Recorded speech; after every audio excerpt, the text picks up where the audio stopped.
It's very brief time for you to talk with each other. We just still have so much to do, and the clock's ticking away. So someone just said, so everyday ordinary life. One of the things that I ask my learners to do, again in pairs, I say, okay, I want you to sit and share with each other your experiences of talking with someone, a friend, a relative, a priest, a soccer coach, a teacher, about something important to you, a pain, a misery, a tough decision, and you left that conversation feeling okay. You didn't quite feel the prisoner of your problem that you had felt before. You felt some sense of looseness, of ability to move on. You didn't have an answer. But you didn't feel judged. You didn't feel blamed. You didn't feel stupid for not having thought of that.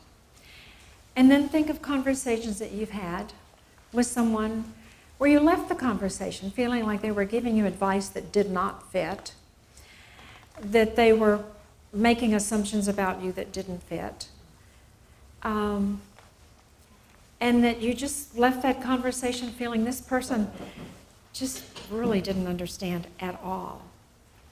And so again, I asked them to draw from their own everyday experiences to help have more of a sense of what I'm talking about. So what I'm talking about doesn't necessarily happen in therapy. We each experience it in our everyday lives. But think about what it is in those conversations, what it is in those relationships, which allow that kind of generativity, that kind of forward movement, or the sense that there can be forward movement to happen. Okay, maybe just a couple of questions and comments in addition to the one I just overheard.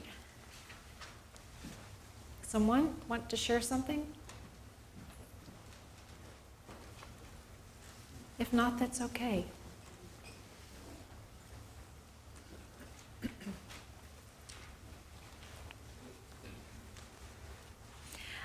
I'm reminded of Sherson's story about the 91-year-old man. You have to have time to think about what you want to say. That's important. Okay, so I went back to our beginning slide, and I told you I would show you another version and talk a little bit about it. Okay, so that's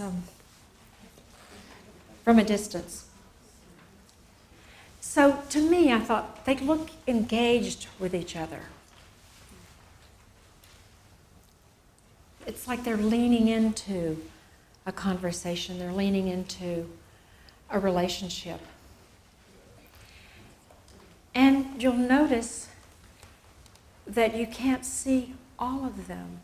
There's something missing. And I think that's important to keep in mind when we meet with the people we work with, when we work with our students, when we do supervision, other teaching and trainings. All we can see and all we can hear is what the other person is showing us. That's all. There are often gaps, but be careful not to fill in the gaps for the other person. And if you're tempted to do so, let them know that that's what you're trying to do and give them the opportunity to tell you if you're correct or not, or to fill it in the way that they want to.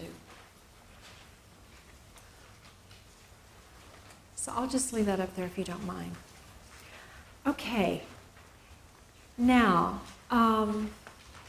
anyone been thinking about volunteering? I did have 2 people volunteer to offer something clinical, a situation with a family, and I appreciate that. I said I prefer if there's something happening in your own everyday life, even though certainly work with a family is part of your everyday life, but something that you're dealing with, been thinking about, a decision, whatever it might be.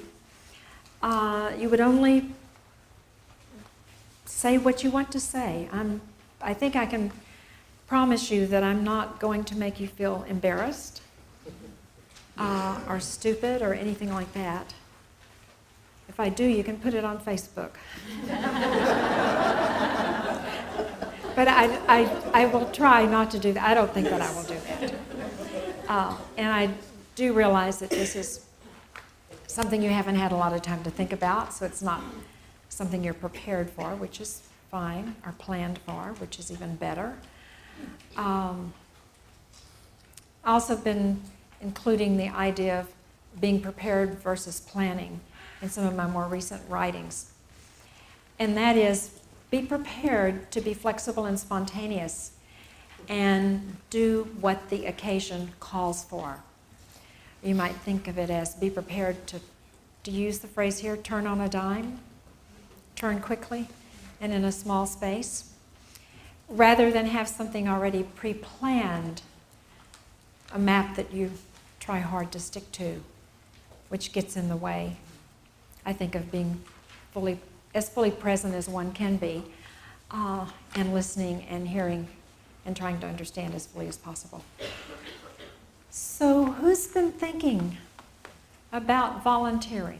Just raise your hand. I've been volunteered. Oh, you've been volunteered. Lisa told me that she had talked to 2 or 3 people.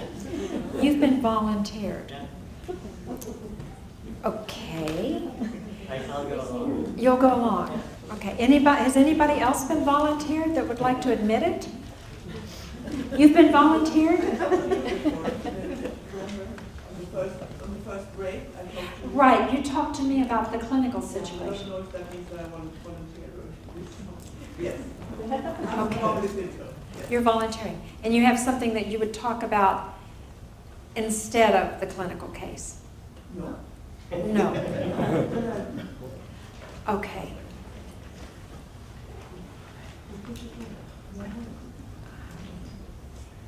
I could talk. What we talked about during the lunchtime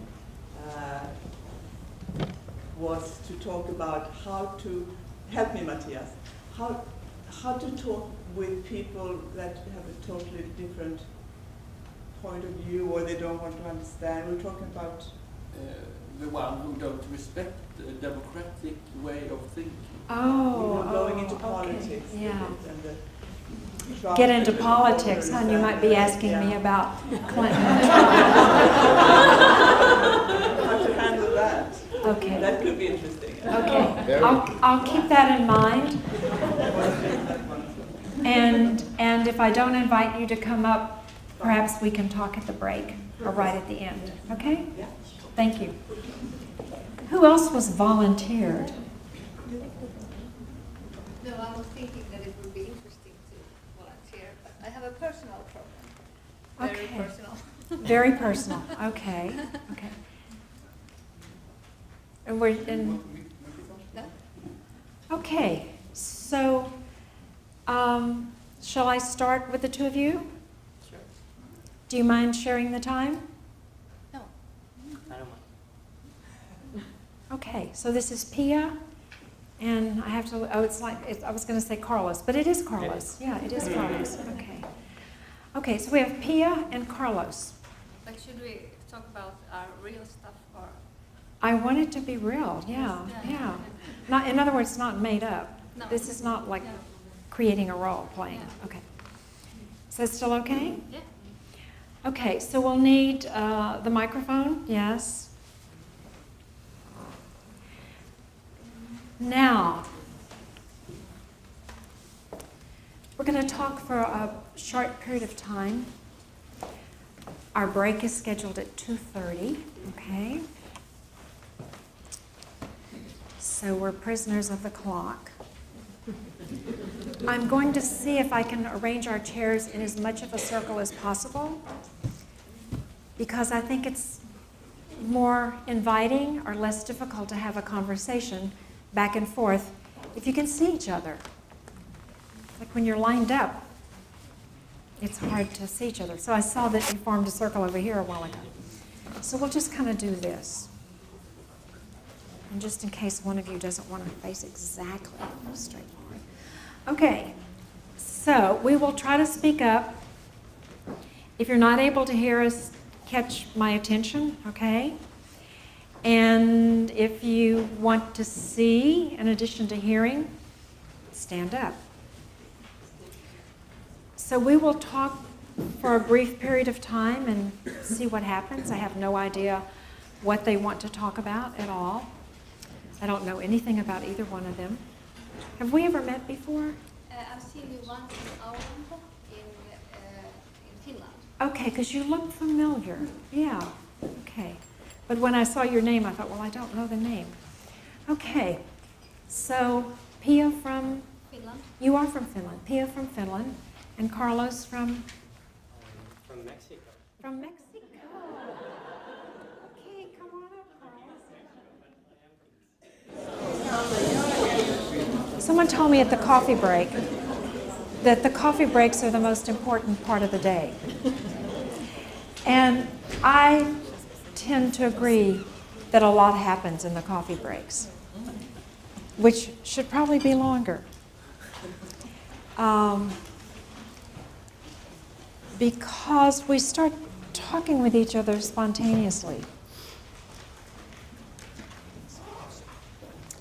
So I'm going to ask you, at my invitation, to try to talk spontaneously with each other now. And what I would like you to do is to share your experiences and your descriptions of what the three of us were doing. What were the words that you would put to it? What was it like for you? And importantly for me, what connections did you make, or what disconnections did you make in terms of how what we were doing seems to have a fit with what I was talking about earlier today, or not a fit? What seemed to be the ideas I've been talking about being alive, and what puzzled you? Okay, so we're going to take 15 minutes to do that, because I found that that takes some time. Okay, so share your experience. What words would you put to that? How would you describe the process? So what I'm asking you to do, I should underline this, is focus on the process of what we did together, not necessarily the content of the two stories. Okay? You ready? Can you be spontaneous? Okay. Ready, get set, go. I'm wondering if you took in consideration the amount of people in the actual, if there were actual questions that you chose not to ask.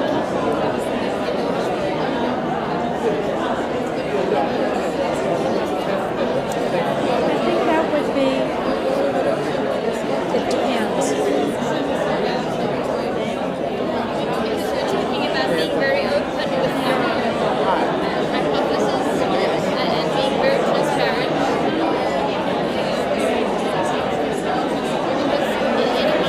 In a smaller setting, because we have one of them, the people you talk to, you could ask, do you live in do you have children, or do you live in a nice, do you really like it out there, or are you driven apart? That is one of my hypotheses when I hear this. And should you ask them in a setting where you are alone with them? you get a question. You understand? Are we clear enough? Well, I guess it would be why I was curious about that. What would be my intent in asking that? But because of the setting being, I don't know how many we are here today. I mean, it must be over 100 people.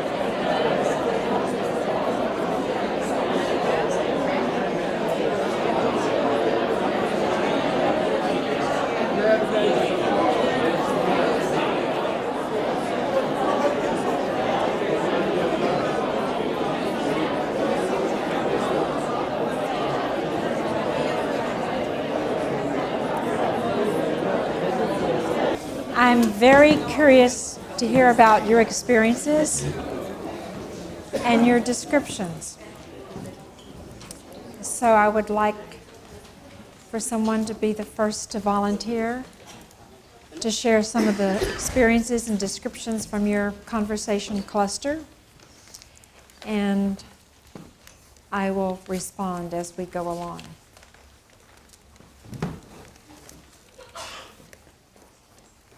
Okay, so starting on this side of the room, someone might like to volunteer. You're thinking of it? Eric, okay. Say something from our group. Okay, thank you. We were talking about a lot of things. Some of the things we talked about was the tempo and the way you were working with host, guest, host, role play, so to speak, and the way you invited Carlos and Pia to be part, to take responsible for the conversation. It was very interesting how you connected the two stories, or how they connected the two stories. And we talked about it in host, guest, host terms. So that was one of the things. Okay. Anything else you want to add?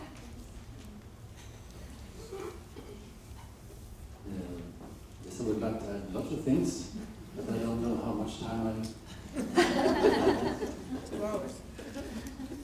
We were also talking about different questions you used.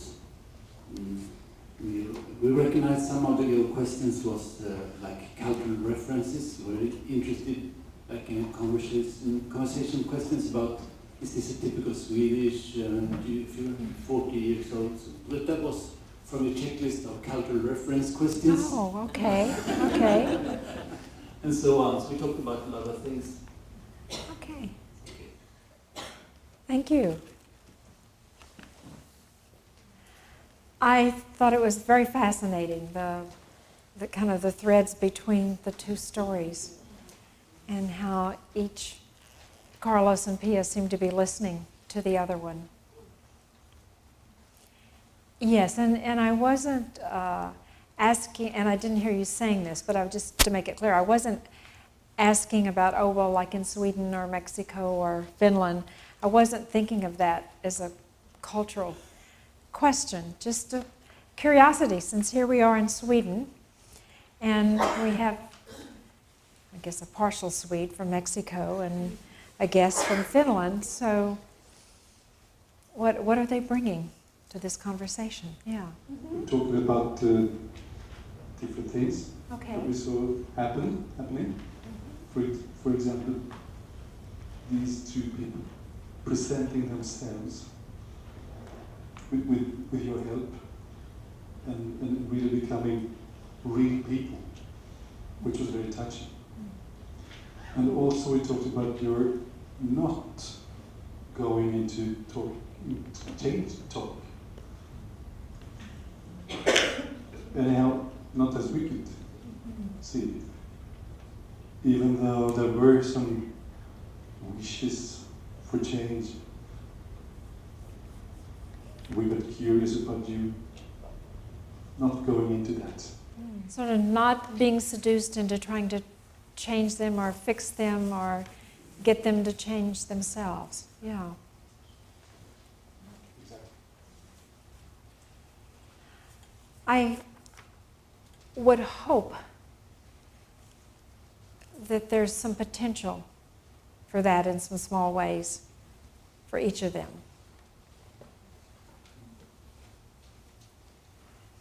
And also to keep in mind that, no matter what someone's talking about, it's something very personal to them. And that this is a very unusual context or environment or situation in which to be in that kind of spotlight. And also, although I was curious about things that they mentioned in the beginning that I went back to, probably more so with Carlos, because I think he offered more different kinds of things than Pia did. That's not a judgment, it's just the way they were telling their story, or how they told it with my participation. And to give them the opportunity to talk about what they wanted to talk about in the way that they did. And to give them the opportunity to think about how they wanted to respond. Did they want to respond?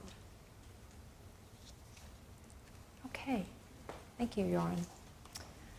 Okay, so moving right along here. Anyone along here? Well, I thought about what touches you, or I compare with myself. So I thought of what the questions are always, as I see it, related to me and what I become touched about and vad jag berörs av. And that we are different, so if someone else with your skills would sit there, they would have other questions. So I was occupied by that. Why are you asking these questions and not other questions? Because there's a lot of questions that could have been made. Of course, yeah.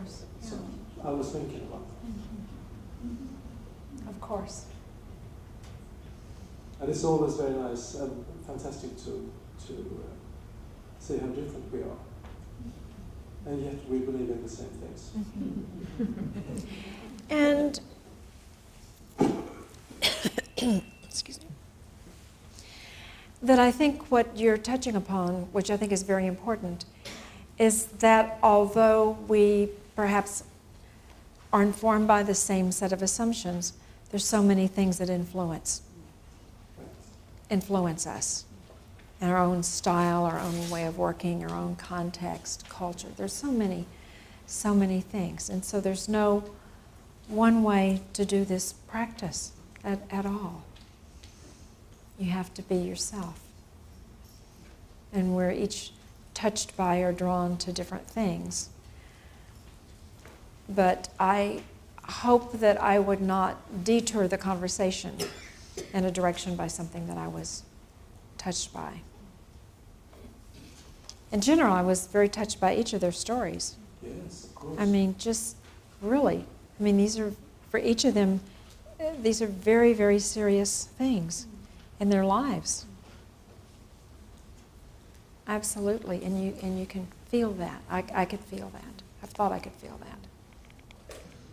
What I was thinking about, small thing that you weren't going anywhere. You were present, but in what I saw, it didn't look like you wanted to fix anything, at least right now. Is that based in because I believe that sometimes your own reflection is the most powerful tool to get anywhere. And was that something you did on purpose, or sort of you didn't want to go? I mean, these questions that you didn't make these questions that other people had, or there was a lot of questions you could have been asking, but you more or less on purpose didn't want to go there because you wanted Pia and Carlos to instead started reflecting themselves, and they're the ones who can change their own world better than you can, maybe, or. Now, when you said didn't offer reflections, did you say that? Yes, I think that's more or less what you did. Since you didn't go too deep, now you left them with their own thoughts, and a lot of them, I think they will do a lot of thinking the next few days. And maybe if they, and that's where the goal is, maybe to think about it yourself a little more. They started a process, but now they're doing it on their own. On their own. Was that on purpose, or was it? Well, I think that's what I hope will happen. So I'm not, I mean, what would I tell Pia? What would I tell her about replacing pain with love and finding connection? This is a much, much longer conversation. What would I tell Carlos about turning 40? And should he be thinking about that differently? I have no idea. Maybe he should, maybe he shouldn't. But there's something bothering him about that, for sure. Okay, no, go ahead. No, that's just confirms my experiences as well, that sometimes it's even better not to go very deep. You just start a process, and then you talk. I'm in a total different business. I educate young people, and sometimes when they're having troubles, instead of giving the answer or leading them too far, just give the question and make them think a couple of days. Then you start the conversation again, and they will have found the answers to their problems. It is amazing, yeah. So back to my question was, maybe that was, I believe now that you did that a little bit on purpose, that you didn't want to go too far or too deep right now. I'm not quite sure how to respond to that, because I don't think myself in terms of going deep or being shallow. I think in the beginning of a conversation, I do think of it as I'm kind of a visitor on a tour, and they're letting me know where to go. I do think about it that way. I can't think of anything I wanted to ask about or know that I didn't ask about. I wasn't particularly interested in any specifics of their life, any kind of details or information. I did ask some things about that at the beginning, and I did that as a way of just finding a way that we could be with each other in this unusual circumstance. And could I just learn a little bit about them? And in doing that, maybe they could relax a little, or maybe they would get more anxious. I don't know. But I was hoping that if anything, I guess, if I had a thought in retrospect, it would be that they could be a little more comfortable. And I hope that they felt they didn't have to say anything that they didn't want to. And I was particularly touched and sensitive to Pia, because as soon as she sat down, unless my eyes are playing tricks on me, tears started swelling. And I thought, okay, be careful. Don't intrude. Don't be a nosy guest. Okay. Now, you and I had a conversation at the break, and some of you may know this. When he says he educates young people, he's an air traffic controller. Isn't that fascinating? And so he's talking about how in his education he takes a not knowing approach. A little scary, right? A little scary. But I've invited him to think about writing a brief essay for the International Journal of Collaborative Dialogic Practices. And maybe one of these days he will. I think it'll be very interesting to hear in his particular profession, his particular teaching, how he does that. Thank you for sharing that with me, and sorry if I'm putting you on the spot or making you feel on the spot. Okay. Not a question, but more like a reflection. Okay. I think it's very impressive to see you, the tempus in your conversations. And I think the tempus that you show us today is very important concerning how it works in social, for social workers and for workers in our field, because we are pushed into another tempus. So I'm very impressed, inspired and impressed. And I just wonder, how do you get there? How do you get there? How do you get there? when you're really listening to someone else and you're trying to be curious about what they're saying, you do take more time to pause and think about what it is you're going to say or ask next in some sense. I think also in this context, I probably tend to be slower because I want to try to be careful with my English and speak clearly, pronounce things clearly, use words that people can understand, that maybe they're not used to that particular word or idiom in their language. And there were a couple of words I used and I thought, oh, why did you use that word? But I think that a mistake that we can easily make as therapists is that we go too fast. We get ahead of our clients and we try to pull them along, or we get behind them and we try to push them rather than trying to go at their pace. So those are the things that your question makes me think about. So you could experiment. I always say when you want to experiment with something new, do it with a client or clinical situation that's going well. Don't do it with your most difficult situation. Okay, so what I want you to do is I want you to quickly think of one thing that you might like to try to take from today to your everyday work, to think about or to try. And what might that one thing be? And share that with a partner, share that with someone.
So please make this a beginning conversation for yourself, that you'll continue the conversation you've just had with your partner about if there's one thing that you might want to take and try or continue to think about. Okay? It's your commitment to yourself. If there's not anything you want to take and try, that's okay as well. But think about how come, okay? Okay, so just some brief announcements before the closing. The last slide on the PowerPoint handout, it's about the International Journal of Collaborative Dialogic Practices. It's bilingual, it's in English and Spanish right now. We have articles, essays, sometimes poems, sometimes images, a frequently asked questions section. So take a look. It's online, open access, no charge. I invite you to think about writing about your work, your ideas, and sending an article for review. International Certificate in Collaborative Practices is a program that I developed with some colleagues about 6 years ago, and we have 16 programs around the world, and they all work from a similar course curriculum, but each is unique to that particular culture. And so Maria Bard, where are you now? Oh, there you are, okay. You were going to say something about the program in Oslo. And their website's up here.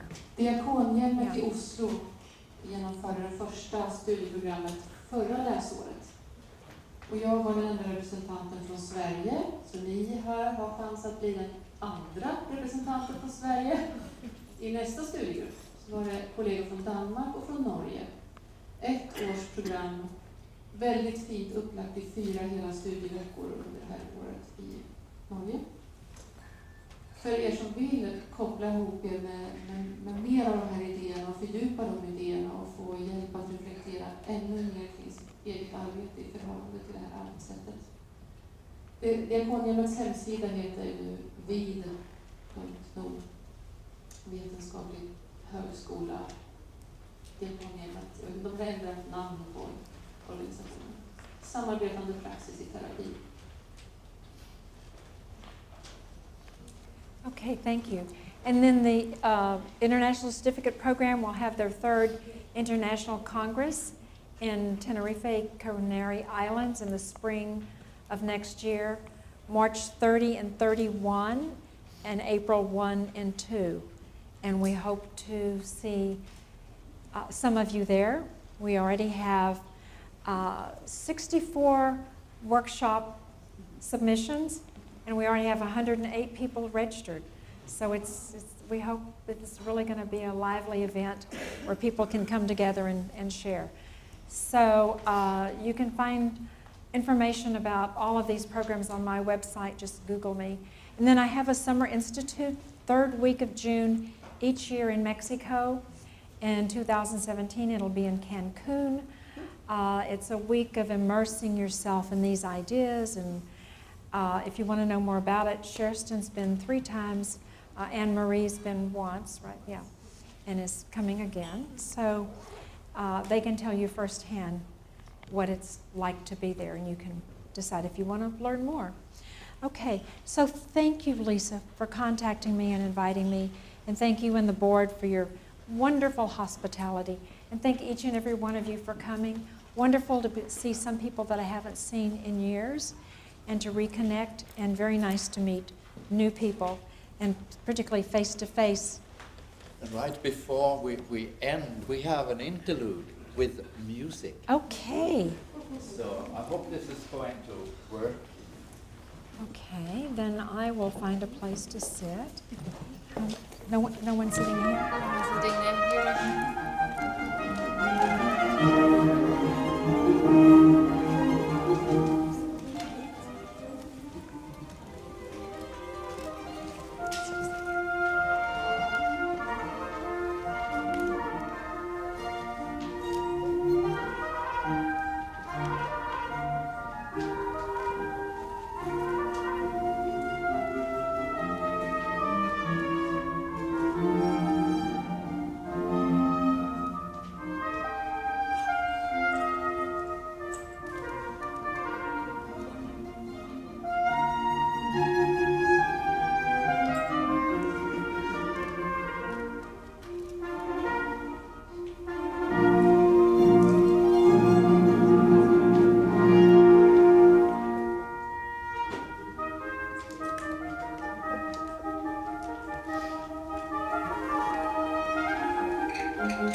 Well, I'm calling for the board.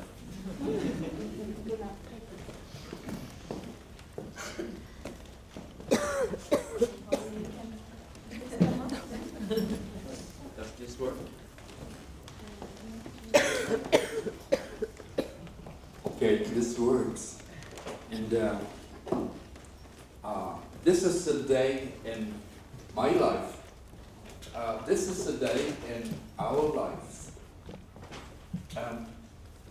We are being here with you, and we have traveled together with you into the depths of dialogues, and what we have found there is precious. So thank you so much, Harlene, for coming here. Thank you very much.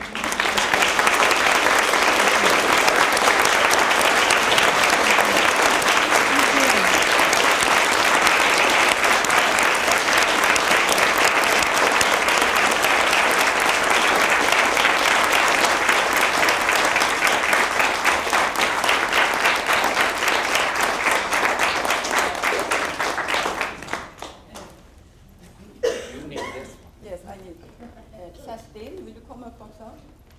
We always give a little present to our guests, and this is a present for you, Harlene. And thank you. It's just a little present because Kerstin told us that you always travel with small package. So and it's a small bag. And it's a little thing from a Swedish designer called Gudrun Sjödén, and it's a typical designer for Swedish women family therapists.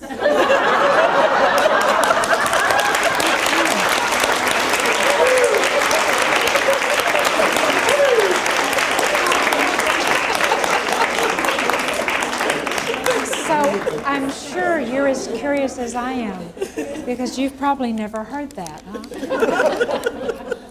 Okay, let's see. Tack till alla som har kommit hit.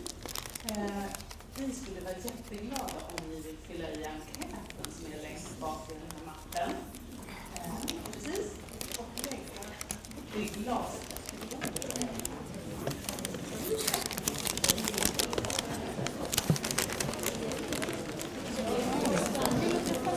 We're going to see what it is.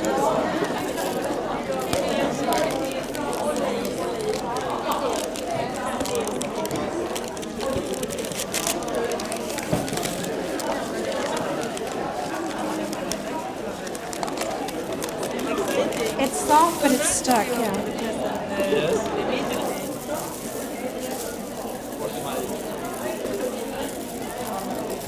Gudrun.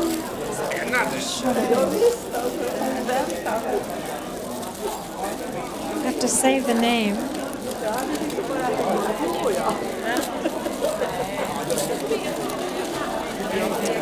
Ah. wonderful. I love scarves.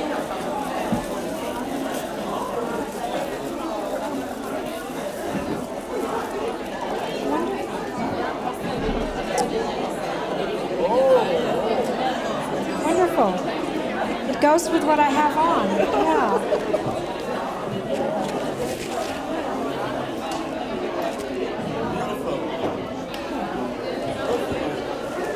Yes, here we are.